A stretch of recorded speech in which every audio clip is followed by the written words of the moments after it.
నమస్కారం. RTI 9 news కి స్వాగతం. మెదక్ జిల్లా కొల్చారం మండలంలోని రంగంపేట గ్రామంలో రాష్ట్రీయ స్వయం సేవక్ సంఘ్ 100 సంవత్సరాలు పూర్తయిన సందర్భంగా శత జయంతి ఉత్సవాలను ఘనంగా నిర్వహించారు. ఈ కార్యక్రమానికి కొల్చారం, కౌడిపల్లి మండలాల ఖండ ముఖ్య కార్యనిర్వాహక్ నాగభూషణం హాజరు కావడం జరిగింది.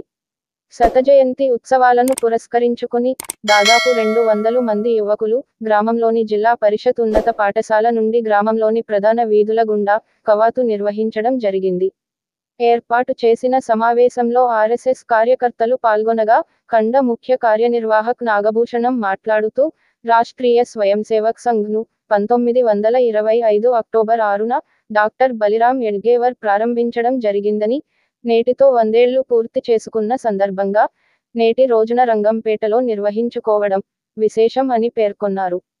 ఈ సందర్భంగా ఆయన మాట్లాడుతూ భారతదేశం అంటేనే వేదాలు, పురాణాలు, ఇతిహాసాలకు పుట్టిన ఇల్లుగా పేరుగాంచిన భరతభూమి అని ఆయన పేర్కొన్నారు.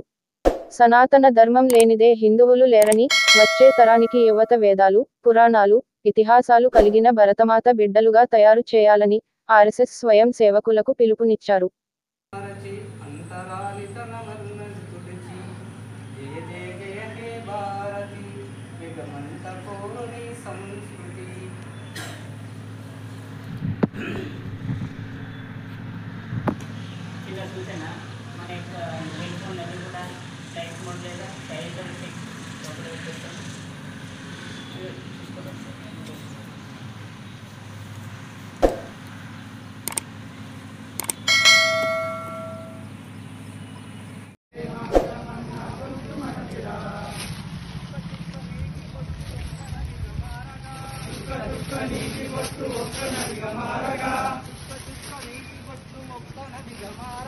చుక్క చుక్క నీటి బొట్టు ఒక్క నదిగా మారగా